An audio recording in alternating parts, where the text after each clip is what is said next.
حکوومەت یارێم ئامادەنیە گرێبەستە نەوتیەکان بداتە بەغدا. حکوومەتی عێراقیش دژی ئەو گرێبەستانە بڕیاریدا.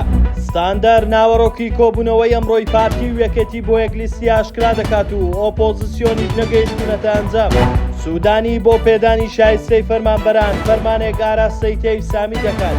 بەپێی راپۆرتی هاوبەشی لیژنەی دیوانی چاودێری دارای حکوومەت یارێم و بەغدا کە ئاراستەی سوودانی کراوە، لە کاتی لێکۆڵینەوەدا حکوومەت یارێم ئامادە نەبووە گرێبەستەکانی کە لەگەڵ کۆمپانیا نەوتیەکان ئەنجامی داوا بۆ لیژنە هاوبەشەکەی ئاشکرا بکات. ئەمە ژوای کردووە وەزارەتی نەوتی عێراقدان نەنێت بەو گرێبەستانەی کە حکوومەت یارێم ئەنجامی داوە. ئەوەش یەکێکە لە کێشەکانی بەردەم دەستپێکردنەوەی هەناردەی نەوتی یارێمی کوردستان.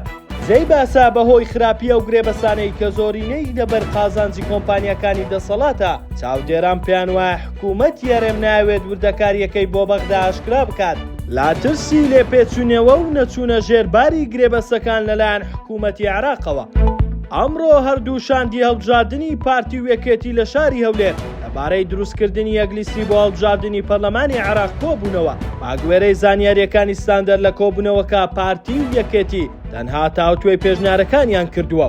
هیچ بڕیارێکی یەکلاکەرەوەیان لەبارەی دروستکردنی لیست لە نێوان هەردوو لادا نەدراوە.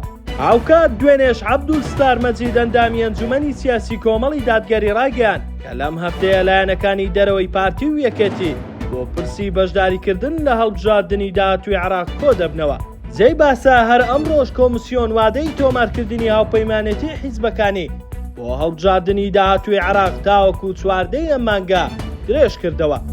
محەممەد شیع سوودانی سەرۆک وەزیرانی عێراق فەرمانی بە وەزارەتی دارایی کردووە ڕێ و شوێنی پێویست بگرێتە بەر بۆ دابینکردنی شایستەی فەرمانبەران بەبێ چاوەڕوانکردنی پەسەندکردنی بودجەی 2025 کە هێشتا حکوومەت ڕەوانەی پەرلەمانی نەکردووە. فەرمانەکەی سوودانی بۆ وەزارەتی دارایی لە وەڵامی نووسراوی نیهێل مورشید ئەندامی پەرلەمان داهات کە بۆ پێدانی شایستەکانی پلەبەرزکردنەوە و دەرماڵە و بڕوانامە و شایستەکانی دیکەی فەرمانبەران ئاراستەی سەرۆک وەزیرانی عێراقی کردبوو بۆ ئەوەی بەبێ چاوەڕوانکردنی پەسەندکردنی بودجە بۆ فەرمانبەران خەرج بکرێت. ئەوە هاوکاتە لەگەڵەوەی موعین کازمی ئەندامی لیژنەی دارایی لە چەند ڕۆژی ڕابردوودا ئاماژەی بەوە کردووە پێدەچێت حکوومەت پێداچوونەوە بە داهاتدا بکات دوای دابەزینی نرخینەوت کە کاریگەری لەسەر داهات دروست کردووە.